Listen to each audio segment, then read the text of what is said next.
Oke, selamat siang.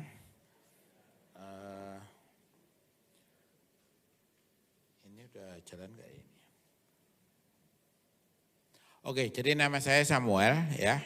Ini ada istri saya dan anak saya di depan juga bareng sama saya. Terima kasih atas kesempatan yang diberikan. Saya bersyukur ya hari ini saya bisa berbagi di sini. Saya biasanya bareng sama Pak Jeffrey, sama Pak Yakobus juga. Pak Jeko istilahnya ya, biasa dipanggil di PDK ya. Kami sama-sama pelayanan di PDK. Judul hari ini yang diberikan pada saya adalah Goal Setting dan Finishing Well. Ya. Biasanya saya dipanggil Mr. Goal Setting katanya gitu. Karena saya sering membawakan topik goal setting. Tapi sebenarnya saya belum pernah membawakan topik tentang finishing well. Nah jadi hari ini karena waktunya cukup terbatas, untuk goal settingnya sendiri saya hanya bahas depannya saja. Karena saya percaya untuk goal setting sebenarnya metodologinya Bapak Ibu bisa cari di internet, nggak sulit ya. Saya cuma bahas sedikit, jadi nanti malah saya akan lebih banyak di area finishing well. Oke.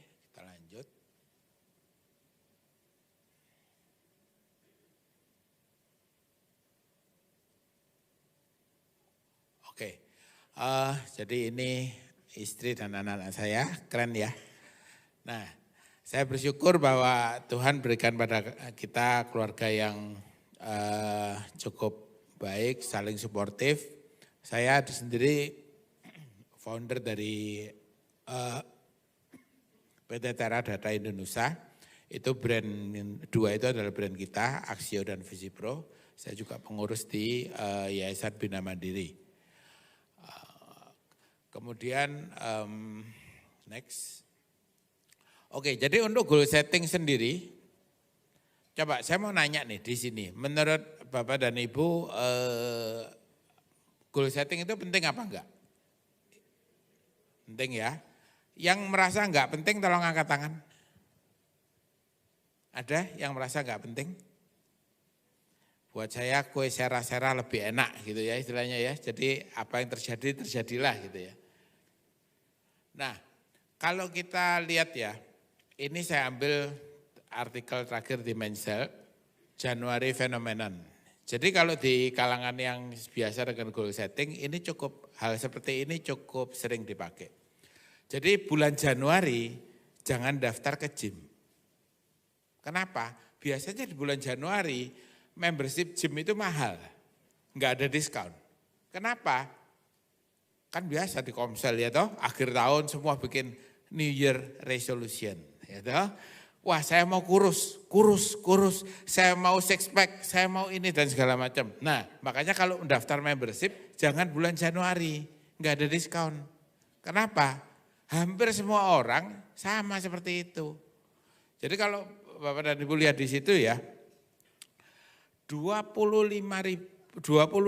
billion pound sterling biaya orang Inggris saja loh. Ini cuma orang Inggris loh yang melakukan biaya expense bulanan. Ya. Dan kira-kira 4% itu udah quit di bulan pertama. Bayangin, baru daftar bulan pertama langsung quit, itu 4%. Dan sebagian besar quit 6 bulan. Jadi New Year Resolution itu surut sampai nanti bulan Juni udah pada bubar semua. Yang sisanya bulan Juli dan sampai Desember cuma veteran. Ya, yang baru-baru udah bubar. Sama, ini ya, bulan Januari adalah bulan paling sepi untuk apa? Fast food. KFC, McDonald itu enggak laku kalau bulan Januari. Turun semua, kenapa? Wah saya mau hidup sehat, saya mau makan yang benar. Ya, tapi kenapa bulan Januari saja? Lah itu kan aneh kan. Apa bedanya bulan Januari sama bulan Juli? Bulan Juli, bulan apa? Liburan, apalagi ya kan kuliner sekenyang-kenyangnya. Nah inilah bedanya, jadi di bulan kita itu cenderung melakukan sesuatu berdasarkan dari motivasi. 25 billion itu banyak sekali loh ya. Anda kalau lihat ya di situ 25 billion itu pound sterling itu kira-kira hampir 500 triliun. Itu kira-kira hampir 1/5 dari anggaran APBN Indonesia tahun lalu. Untuk to put into perspektif ya, seluruh dunia ini, kalau seluruh orang di dunia ini jalan-jalan ke luar negeri, di total semua duitnya itu cuma 800 billion. Jadi 25 billion itu banyak sekali, uang yang luar biasa banyak. Dan 12% dan salah satu biaya tertinggi untuk di British itu apa? Biaya membership gym. 39 pound sterling sebulan. Ya mirip ya, kita di sini juga sekitar itu mungkin ya. Nah, itu hilang begitu saja sebagian besar. Nah, makanya untuk bisa sukses di dalam kita untuk mencapai goal dan lain sebagainya, yang paling penting adalah jangan bergantung pada motivasi. Karena motivasi itu hari ini motivated, nanti bulan Maret down ya toh. Nah, supaya jadi yang paling penting jangan bergantung pada motivasi kalau kita mau sukses. Kalau mau sukses kita harus bergantung pada apa? Konsistensi, bukan motivasi. Nah, untungnya adalah ternyata ya sukses itu bisa dikondisikan. Loh enak kan? Kalau kita kan paling senang kalau hal-hal yang bisa dikondisikan, betul gak? Bisa dikondisikan ternyata. Ya toh? Cara mengkondisikan gimana? Kita buat suasana, kita buat kondisi di mana kita akan very likely on track. Contoh, kita bergabung pada komunitas orang, misalnya nih ya, judulnya ini kita mau nge-gym nih, kayak Pak Jeko ini ya, wah saya udah agak lama gak ketemu, sekarang makin gede aja badannya ya kan. Nah pasti ada komunitas nge-gym yang saling menguatkan untuk makin rajin. Betul gak Pak Jeko? Ada gak Pak Jeko? Ada kan, nah biasanya ada komunitasnya ya toh, yang itu. Kedua, kita juga harus siapin waktu, pasti kita harus sudah alokasi. Waktu itu bukan bukan nanti kalau ada waktu, bukan, pasti dialokasi. Dan kita enggak melakukan hal yang lain dialokasi waktu itu. Ketiga, mungkin malamnya udah siapin tas, semuanya udah rapi, semua besok pagi tinggal angkat, tinggal jalan gitu. Jadi mau enggak lakukan itu kecuali sakit parah rasanya very unlikely. Jadi sukses itu bisa dikondisikan. Pergaulan, semua waktu dan lain sebagainya bisa dikondisikan. Jadi kita belajar ya, nanti pada saat kita melakukan goal setting dan lain sebagainya, kita harus mengkondisikan untuk sukses. Oke. Nah, ini adalah suatu studi. Sebenarnya banyak studi, tapi yang ini yang pasti studinya dilakukan karena beberapa studi ternyata fake ya. Kalau yang ini beneran. Studi ini dilakukan oleh Dominican University tahun 2007 dilakukannya. Sebelumnya ada Yale, ada Harvard, tapi ternyata setelah dicek lagi karya studinya itu enggak ada. Jadi di situ ada 267 partisipan. Di mana tapi akhirnya yang selesai cuma 149 ya kalau enggak salah. Lebih banyak female-nya memang, campur background-nya ya. Nah, di situ mereka dibagi menjadi 5 kelompok. Itu background orang-orang yang ikut tuh macam-macam ya. Ada yang businessman dan lain sebagainya. Dibagi menjadi 5 kelompok. Nah, kelompok pertama itu cuma disuruh mikir. Bayangin goal setting-nya apa, tujuannya apa, terus kemudian mereka disuruh bayangin seberapa kira-kira bagaimana bisa sukses enggak, difficulty-nya berapa penting dan lain sebagainya. Nah grup kedua sampai 5 itu dibedakan. Grup kedua disuruh nulis, cuman menulis aja. Tujuannya apa? Ya. Nah grup ketiga selain menulis tujuannya, dia disuruh bikin action commitment. Jadi actionnya apa? Dia harus melakukan apa? Nih, ya toh. Grup keempat ditambah lagi dia harus mengirimkan action commitment-nya kepada teman-temannya. Supportive friend ya. Kalau di sini mungkin kompak atau di kantor atau siapa ya. Nah, grup kelima itu selain mengirimkan kepada kompaknya atau siapapun supportive friend-nya, dia juga harus mengirimkan progress report. Jadi minggu pertama saya sudah lakukan apa, minggu kedua saya sudah lakukan apa, minggu ketiga saya sudah lakukan apa, dan seterusnya. Jelas ya, jadi grup 1, 2, 3, 4, 5 seperti itu urutannya. Nah ini adalah hasilnya. Simple, rata-rata grup 2 sampai 5 itu adalah 44% lebih tinggi dibandingkan grup 1 achievement-nya. Nah, seperti kita lihat di sini kelihatan ya bahwa grup 1 dan 2 kelihatan signifikan bedanya. 3 ini juga agak anomali kenapa turun, tapi yang jelas grup 4 dan 5 jauh lebih baik dari yang grup 1. Makanya saya sudah bilang kan, sukses bisa dikondisikan, betul enggak? Bisa dikondisikan sebenarnya. Seperti tadi Pak Rahmat sharing tadi, Komsel itu juga salah satu kondisi untuk sukses, ya kan? Siapa mau sukses di sini? Nah, ikut Komsel, ya kan? Itu salah satu prakondisi itu, gitu loh. Betul, saya ngalamin sendiri. Pada saat masa-masa sulit saya, berapa tahun lalu Tuhan izinkan saya mengalami masa-masa sulit. Tapi juga saya enggak tutup-tutupin, saya cerita di Komsel, Pak Jeffrey juga salah satu. Kebetulan kita juga sama-sama mengalami masa sulit ya Pak Jeffrey ya. Mirip ya waktunya ya Pak. Tapi ternyata memang Komsel luar biasa, kita juga disupport dan akhirnya kita bisa lebih baik lagi daripada yang sebelumnya. Oke, ini lebih jelas ya, tapi sebenarnya sama. Oke, jadi konklusinya jelas.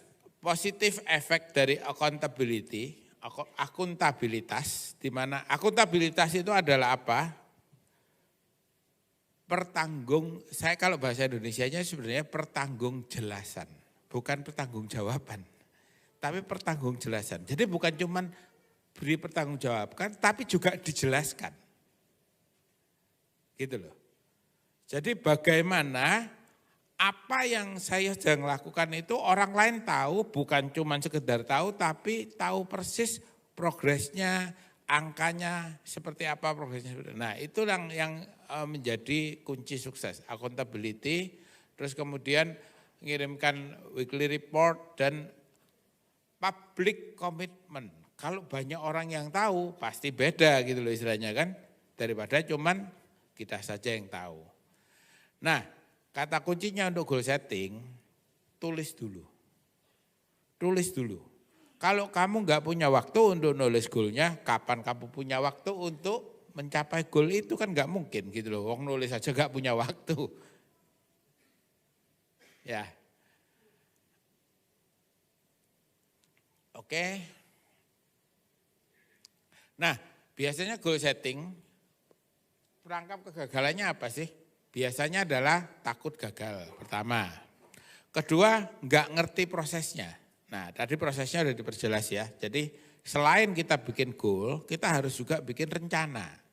Terus kemudian goal dan rencana ini, progress reportnya ada orang lain yang memberikan kita support. Nah, kemudian yang ketiga, terlalu banyak target, maunya banyak. Seperti Doraemon itu ya. Aku mau begini, mau begitu, dan itu ya kira-kira kan ya.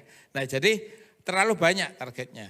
Nah kuncinya dalam membuat goal setting, sebenarnya yang paling penting adalah justru yang paling ada beberapa hal dalam hidup kita ya. Dimana satu hal itu impactnya banyak sekali.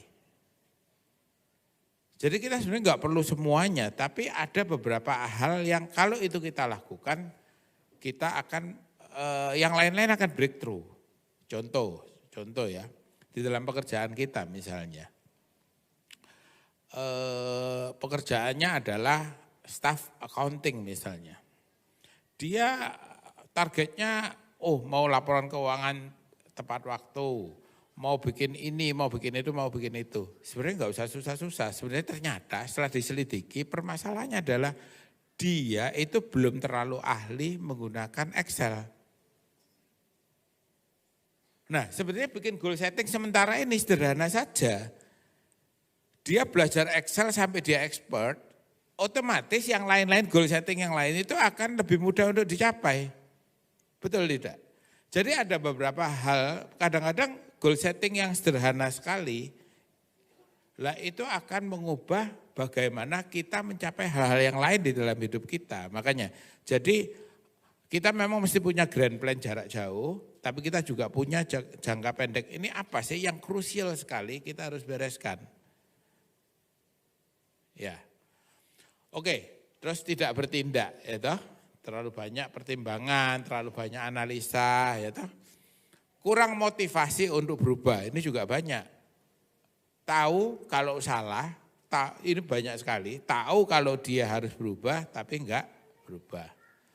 Dan yang terakhir, target istri saya. Nah itu susah itu kalau kayak gitu ya kan.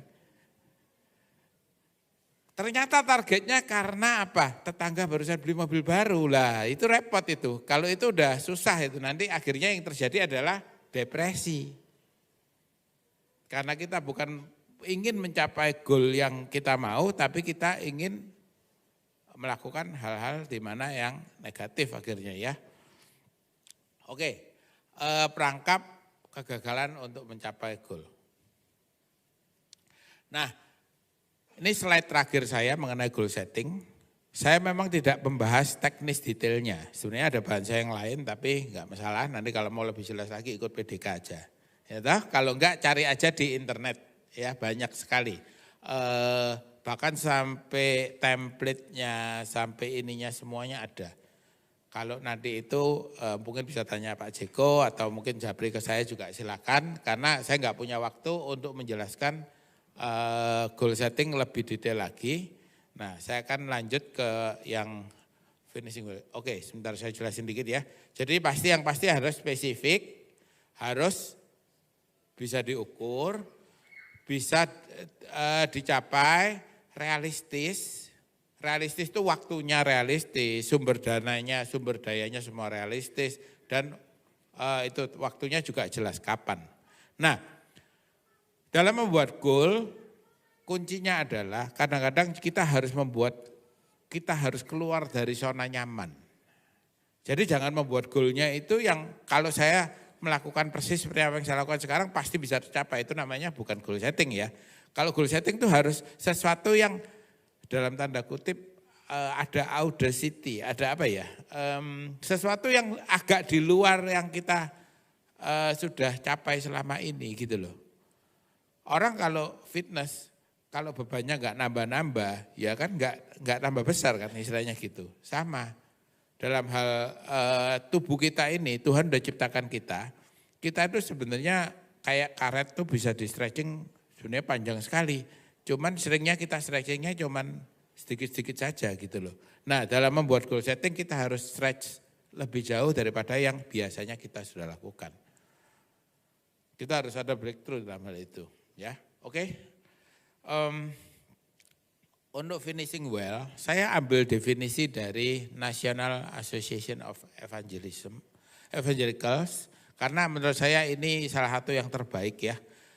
Ini bukan definisi, ini adalah survei. Jadi National Association of Evangelical ini mengadakan survei. Mereka ini adalah apa ya? Asosiasi dari gereja-gereja di Amerika dari banyak denominasi. Ini gabungan, ada denominasi yang konservatif, bahkan sampai yang ekstrem kanan, sampai yang liberal, progresif, ekstrem satunya lagi ya, yang humanisme dan lain sebagainya. Ini di tengah-tengah. Walaupun kalau sampai ekstrem sekali dia juga enggak akan oke, tapi yang terlalu ekstrem sebelah satunya juga enggak. Nah ini di tengah-tengah. Nah pertama dia lakukan survei dari semua orang-orang yang menurut mereka itu finishing well. Mereka lihat ada 6 ciri-ciri utama di mana orang-orang ini ternyata bisa sukses karena itu. Yang pertama, hidupnya berpusat pada Kristus. Ini udah jelas ya. Kalau hidupnya enggak berpusat pada Kristus, maka ya pasti enggak akan finishing well ya toh. Kita udah lihat ya, orang paling sukses dalam tanda kutip dunia hari ini, orang paling kaya kita lihat. dari Elon Musk. Anaknya berapa? 9 apa berapa ya? Terus Jeff Bezos, istrinya udah kececeran di mana? Bukan istri ya, jadi ceweknya udah kececeran di mana-mana.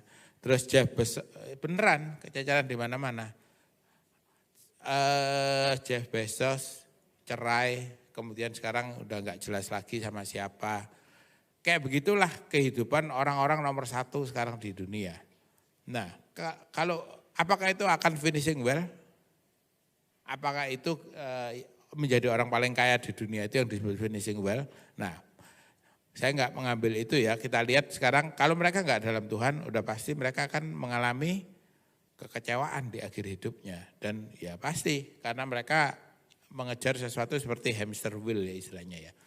Nah, Christ Centered Life ini kalau kita lihat di Ibrani 12 ayat 2. Yuk kita buka yuk, kita lihat sama-sama.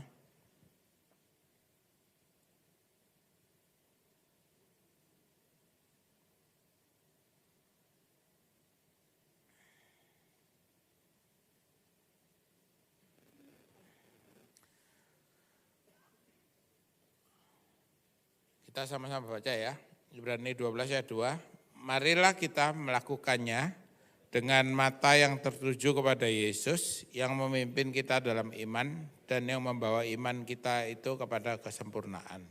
Yang dengan mengabaikan kehinaan, tekun memikul salib, ganti sukacita yang disediakan bagi dia. Yang sekarang duduk sebelah kanan tata Allah. Nah, jadi itu pertama semua orang yang disurvei yang betul-betul finishing well itu seperti ini ciri-cirinya. Yang kedua, orang-orang tersebut memiliki kesamaan ciri-ciri adalah punya hidup yang fokus, jelas tujuan hidupnya, jelas mengejar sesuatu apa dalam hidupnya, dan tidak scattered, tidak kemana-mana hidupnya. Dalam hal ini ayatnya adalah yang di situ Filipi 3 ayat 13-14, di mana aku berlari-lari, saya enggak baca semuanya ya, nanti enggak keburu waktunya, cukup mepet juga. Aku berlari-lari menuju tujuan dan melupakan apa yang ada di belakangku. Kira-kira itu ayatnya ya, silakan dianu sendiri di rumah. Nanti bahannya saya bisa sharingkan kok, ada linknya sudah, jadi enggak ada masalah ininya, nanti baca di rumah. Yang ketiga, dia juga punya hidup yang disiplin. Hidup yang disiplin seperti yang di 1 Korintus 9 ayat 25-27, di mana aku melatih diriku. Paulus berkata, aku melatih diriku sedemikian sehingga, nah itu semuanya ya. Jadi itu yang, jadi orang-orang yang finishing well itu, ciri yang ketiga adalah hidup mereka disiplin. Bangunnya jelas, hidupnya mereka jelas semuanya. Nah, keempat, punya roh yang bisa diajar. 2 Timotius 4 ayat 13 itu isinya satu. Waktu itu Paulus lagi di penjara. Dia ngomong sama Timotius, tolong nanti kalau datang, tolong bawakan jubahku dan buku-bukuku, perkamen-perkamenku. Jadi Paulus ternyata di penjara juga dia masih belajar, menulis dan belajar lagi. Jadi luar biasa, dia punya semangat, spirit untuk bisa diajar. Nah ini penting karena banyak orang setelah mulai naik posisinya, naik jabatannya dan lain sebagainya, makin tidak bisa diajar. Lah ini yang bahaya, pasti bisa jatuh gitu loh. Nah, kemudian well network life. Jadi hidupnya itu jaringannya banyak. Mungkin kayak Pak Jeffrey itu. Waduh, jaringannya asosiasi yang retail itu Pak Jeffrey namanya. Nah, yang saya tahu Pak Jeffrey ini hidupnya mungkin saya enggak tahu berapa banyak networknya. Di Apindo untuk di retail dia ikut, di asosiasi komunitas di KTC sini juga ikut, di Abalos juga ikut, kemudian di komit juga. Jadi saya enggak tahu nih Pak Jeffrey berapa banyak asosiasinya, yang saya tahu aja banyak gitu. Apalagi yang saya enggak tahu kan, enggak semuanya saya tahu. Jadi Kalau kita mau sukses, hidup kita harus seperti itu. Kita harus punya banyak sekali jaringan, punya banyak sekali teman. Terus yang keenam terakhir, perspektifnya harus jangka panjang. Harus punya tujuan, cara memandang itu harus jangka panjang. Bukan istilahnya we play the long game. We play the long game. Jadi kita mesti lihat sesuatu panjangnya apa sih. Nah mereka ini umumnya mereka itu mengambil 1 bulan atau 1 bulan sekali itu mereka ada mini sabbatical istilahnya. Mini sabbatical ya ambil sabat, merenung sendiri, membayangkanlah hidup mereka seperti apa, planningnya apa mau Tuhan mau apa dalam hidup saya, kayak begitulah kira-kira. Ya, oke, next. Nah, ini langkah-langkah yang kita perlu ambil untuk finishing well. Pertama, introspeksi diri, ya toh. Kedua, bayangkan obituari Anda. Kita tuh nanti loh, waktu pulang ke rumah Bapak, apa yang tertulis di dalam obituari saya? Nah, goal setting saya udah bahas tadi, terus buang hal-hal yang tidak perlu, yang menghambat, clutters, jadi hal-hal yang nggak perlu dalam hidup saya, terus komitmen pribadi. Nah, ini pertanyaan-pertanyaan bisa ditambah, terserah, tapi saya udah nulis di situ bagaimana hubungan saya dengan Tuhan saat ini, ya. Nah, ini biasanya kalau kita dalam PDK bentuknya sebenarnya ada kelompok-kelompok kecil ya, tapi di sini kan enggak. Nah, enggak apa-apa, nanti dilanjutkan aja di kompak Anda masing-masing. Linknya saya bisa sharingkan nanti bagaimana hubungan saya dengan Tuhan. Seperti apa gambaran sukses buat saya 5-10 tahun ke depan. Sukses itu hal yang sulit karena tiap saat dalam hidup kita itu berubah. Contoh ya, untuk anak umur 1 tahun, sukses itu bisa jalan aja udah sukses luar biasa. Coba saya mau tahu, kalau anaknya pertama kali jalan orang tuanya semua tepuk tangan enggak? Seneng banget ya toh, sukses ya toh. Enak ya, sederhana ya, baru berdiri jalan sukses. Itu anak umur 1 tahun. Kalau umur 5 tahun mulai standarnya naik jauh. Baca, tulis, hitung ya toh. Kalau nggak bisa Charleston, masalah ini anak. Padahal nih ya, ini orang tuanya yang bermasalah sebenarnya. Kenapa? Di Swedia itu anak umur 8 baru bisa baca. Di Indonesia 5 tahun harus sudah bisa baca. Tapi apakah ternyata literacy rate Indonesia lebih baik dari Swedia? Tidak. Indonesia termasuk di tengah. Swedia itu sekarang adalah literacy rate tertinggi di dunia. Artinya orang Swedia itu termasuk orang, Swedia atau Finland ya, antara dua itulah pokoknya. Tapi rata-rata di daerah sana itu semua Finland, Norway maupun Sweden itu semua tinggi sekali literacy rate-nya. Tertinggi di dunia. Mereka baru belajar baca umur 8, di bawah 8 tahun itu mereka main-main terus. Tapi main itu sambil belajar gitu loh sebenarnya. Karena anak kecil sebenarnya main juga belajar. Nah, yang berikutnya, apakah sukses saya itu bagian dari bangunan kerajaan Allah gitu loh. Kalau sukses saya itu sukses saya sendiri ya patut dipertanyakan kan gitu loh. Nah, apakah saya di jalan yang sesuai, arahnya itu loh, sudah sesuai enggak dengan sukses yang saya mau. Hari ini saya sudah sesuai dengan itu enggak? Misalnya hari ini, misalnya ya bayangannya, saya mau menjadi, contoh ya, misalnya saya mau melakukan menjadi pemain sepak bola misalnya. Tapi ternyata sekarang ini saya ini badannya overweight. Terus kemudian latihan enggak sesuai dengan porsi yang seharusnya saya lakukan. Berarti kan saya enggak on track gitu loh, kira-kira gitu. Nah, yang kelima juga penting. Apakah pergaulan saya itu sudah mendukung sukses yang saya bayangkan? Kalau pergaulan saya tidak ke sana, Ya berbahaya, ya artinya kan saya belum mengkondisikan, yang saya cerita tadi loh, sukses itu bisa dikondisikan kan. Nah apakah kita sudah mengkondisikan diri saya, diri kita untuk mencapai kesuksesan. Kalau ya kita ambil, kita belajar untuk punya pergaulan yang seperti itu. Waktu saya datang pertama di Jakarta, saya punya pergaulan, waktu itu ada 6 orang. Saya, Ishak, Dion, Budi, kemudian Edwin, terus satu lagi siapa ya.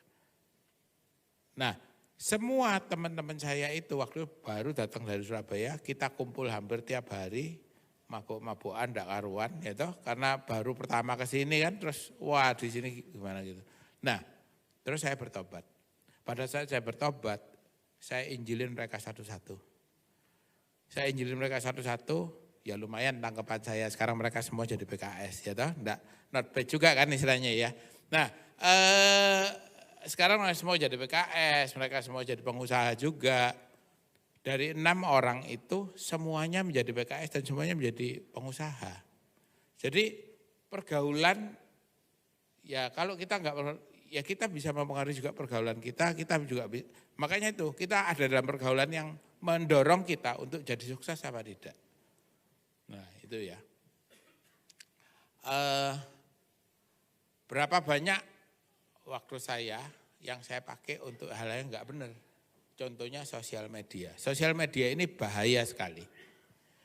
Nih ya, saya bukain ya. Nah ini tadi sekarang balik ke obituari. Ini ada obituari lucu yang saya ambil ya. Ini beneran muncul di obituari seperti ini. Kalau kita baca ini ya, tahun 38 lahir, terus kawin sama Dennis Demlo, punya anak 2, Gina NJ. Tahun 62 dia dihamili sama saudaranya suaminya.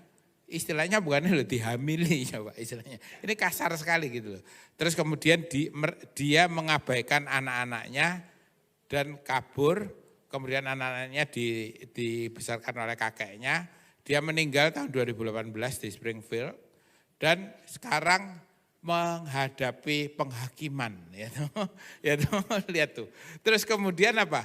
Dia tidak akan dicari oleh anak-anaknya dan mereka akan mengerti bahwa dunia ini lebih baik kalau dia enggak ada. Coba bayangin kalau Sita sampai obituarinya kayak gini, betapa malunya loh, ini tertulis seumur hidup loh seperti ini loh. Hati-hati, makanya kita ini hidup kita itu ya endingnya kadang-kadang kalau kayak gini gimana kita gitu loh, kira-kira gitu loh. Nah apakah kita bisa pada saat obituari kita itu nanti sabaslah hambaku gitu. Jadi ya buang hal-hal yang menghambat. Hal menghambat paling besar hari ini untuk anak-anak muda hari ini adalah sosial media. Saya enggak bilang kita enggak boleh buka sosial media, tapi jelas sosial media ini sangat-sangat destruktif sekarang kondisinya. Jadi simple buat saya nomor 1 sosial media.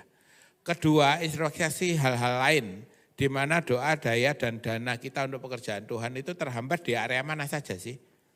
Contoh nih, saya ambil yang ekstrim nih. Ada teman saya yang bisnisnya banyak sekali dan bisnisnya itu bueda banget, enggak saling berhubungan. Ya saya enggak bilang dia tidak melayani Tuhan, dia juga melayani Tuhan. Tapi pasti enggak bisa optimal gitu loh. Karena kalau kita punya bisnis satunya itu jualan baju, satunya jualan komputer, satunya pabrik permen. Coba misalnya Anda bisa bayangkan kira-kira kayak apa gitu loh, kira-kira waktunya kan gitu loh ya.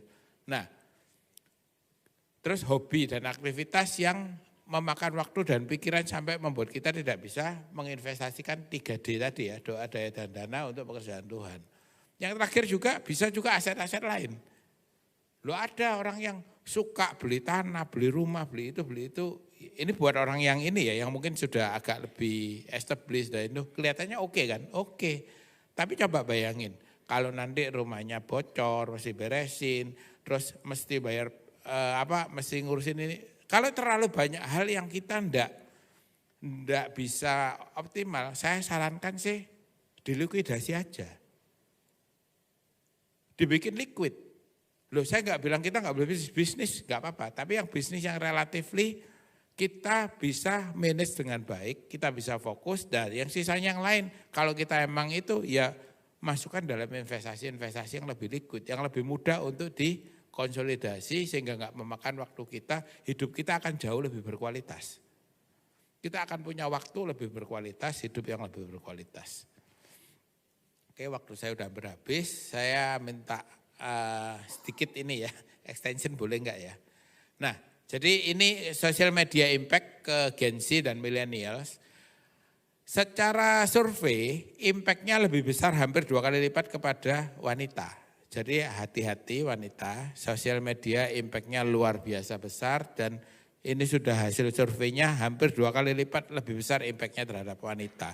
Jadi Anda harus betul-betul hati-hati di sini ya. Terutama ke anak muda sekarang. Nah berikutnya, apa sih masalahnya dari sosial media? Orang berpikir apa yang orang pikir tentang kita daripada apa yang Tuhan pikir buat saya, ya toh?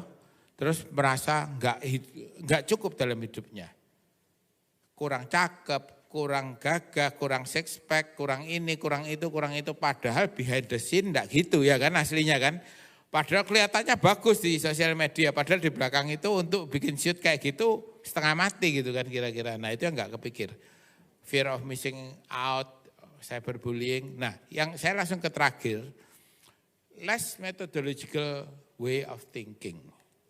Ini ya, kita sekarang melihat, saya tuh paling enggak suka di dalam Komsel dan dimanapun ada yang sharing cuman sekedar share aja gitu ya kan. Jadi kita akhirnya terbiasa pemikiran kita, kebenarannya itu jadi kacau. Kenapa? Karena kita lihat, oh itu pikir itu benar. Misalnya contoh, tips untuk menghindari serangan jantung gitu. Ada 10 tips gitu. Terus siapa yang bikin 10 tips itu? Apakah tips itu betul-betul memang secara metodologinya udah benar? Apakah itu memang yang sesuai dengan riset kedokteran yang terakhir? Riset kedokteran pun setiap tahun kan berubah kan, improving kan. Nah itu kan enggak, kita pernah baca ininya enggak, risetnya enggak. Kita baca enggak riset-riset terakhir itu. Kalau enggak kita asal share aja, kita menambah hoax gitu loh. Jadi kita malah jadi terbiasa enggak methodological dalam berpikir. Kita jadinya enggak scientific dalam berpikir. Kita akhirnya malah apa kata orang terjadi dalam pikiran kita makin lama makin kacau. Nah itulah makanya saya sangat tidak rekomen kalau enggak perlu-perlu. Pokoknya kalau saya dapat share apa-apa dari orang saya enggak pernah baca. Bahkan dibaca aja enggak. Kalau yang kayak gitu-gitu saya enggak akan pernah baca. Kenapa? Buat saya itu enggak ada nilai kebenarannya. Kalau saya ada perlu misalnya contoh dengkul saya sakit misalnya, saya akan cari artikel-artikel kedokteran, apa risetnya tentang itu yang terakhir. Saya akan cari dasar-dasar ilmiah apa untuk saya bisa melakukan kesembuhan gitu misalnya. Bukan dengan mendengarkan dari yang hal seperti itu. Nah ini adalah jumlah penduduk Indonesia, ini semua riset Indonesia ya. Jumlah penduduk Indonesia, terus 276, jumlah user handphone ada 353, terus jumlah pengguna internet 212 juta, dan yang aktif di sosial media 60%, 167 juta. Yang enggak aktif di sosial media itu karena belum punya handphone. Yang sudah punya semuanya aktif ya, kira-kira begitu kasarnya ya toh. Nah ini adalah daily time spend, ini luar biasa ya. Anda bayangkan coba 7 jam 42 menit online per hari ini orang-orang.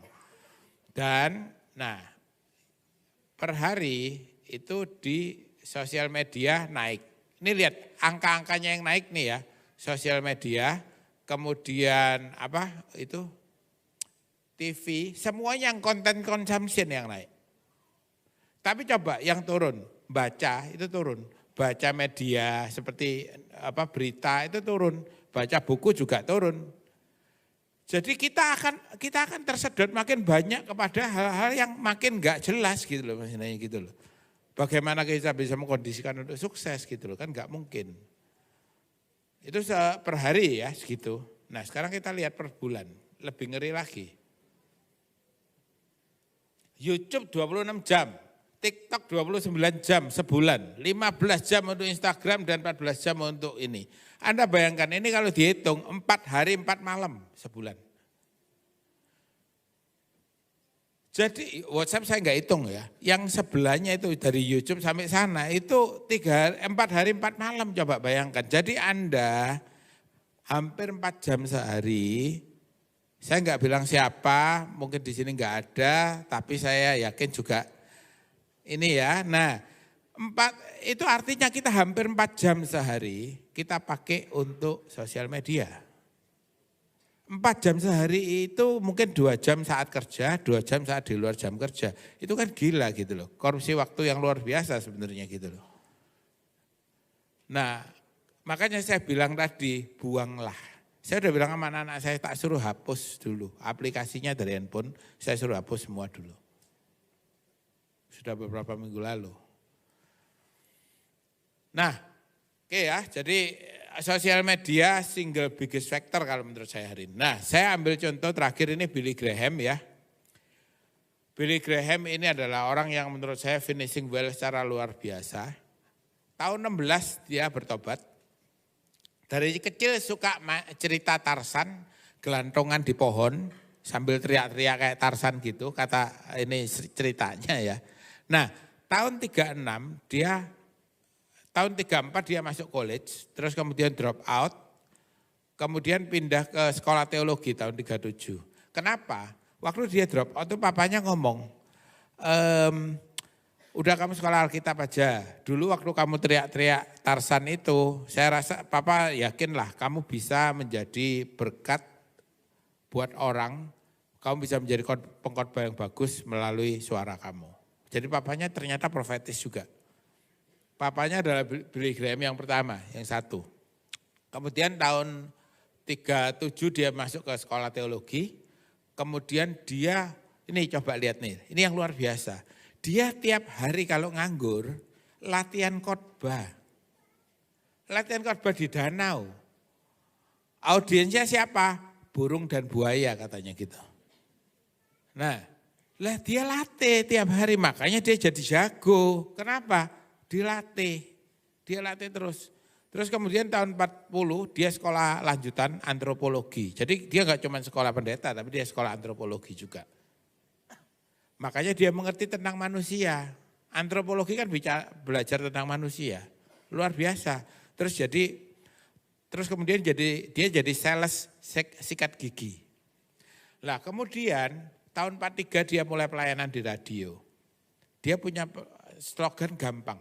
Kalau saya dulu jual sikat gigi aja, saya nyalesnya pede, apalagi saya sekarang jualan produk terbaik di dunia. Apa produk terbaik di dunia? Keselamatan. Keselamatan produk terbaik di dunia menurut dia. Saya harus lebih pede lagi dong gitu. Kemudian dia mengeluarkan tahun 47, di tahun 40 sampai 43 itu, dia bilang bahwa dia mengakui kebenaran sejati itu, Alkitab adalah kebenaran sejati dan Alkitab tidak mungkin salah. Dia mengeluarkan komitmen itu. Tahun 47 dia mulai pelayanan, dia mulai perjalanan pelayanan total seumur hidupnya itu 400 perjalanan. Jadi satu kali perjalanan itu ya panjang ya, bukan cuma satu kali kebaktian, enggak, panjang. Itu ada 400 dan dia sudah mencapai 210 juta orang di 185 negara. Nah tahun 48 ini yang penting nanti ya, dia membuat suatu komitmen namanya Modesto, di kota Modesto soalnya, Modesto Manifesto. Billy Graham Rule itu terkenal sekali, nanti kita akan bahas yang terakhir. Dan dia menjadi teman baik dari 12 presiden Amerika. Berturut-turut dari mulai Lyndon Johnson sampai Obama. Jadi sebelumnya Truman malah, Lyndon Johnson sampai Obama. Dan tapi walaupun dia menjadi teman mereka, dia tidak pernah kompromi. Kalau presidennya itu dosa ditegur sama dia. Dia enggak takut dengan presiden gitu loh.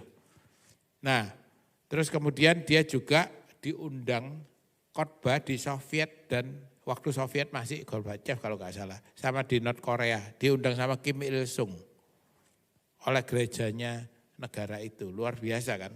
Jadi dia bisa diterima di semua kalangan. 185 negara itu artinya ya mungkin hampir semuanya ya, kecuali negara-negara baru yang sekarang. Nah, Billy Graham ini tidak cuma finishing well. Billy Graham ini bapaknya namanya Franklin Graham, dia juga Franklin Graham. Jadi dia itu Franklin Graham the GR kedua.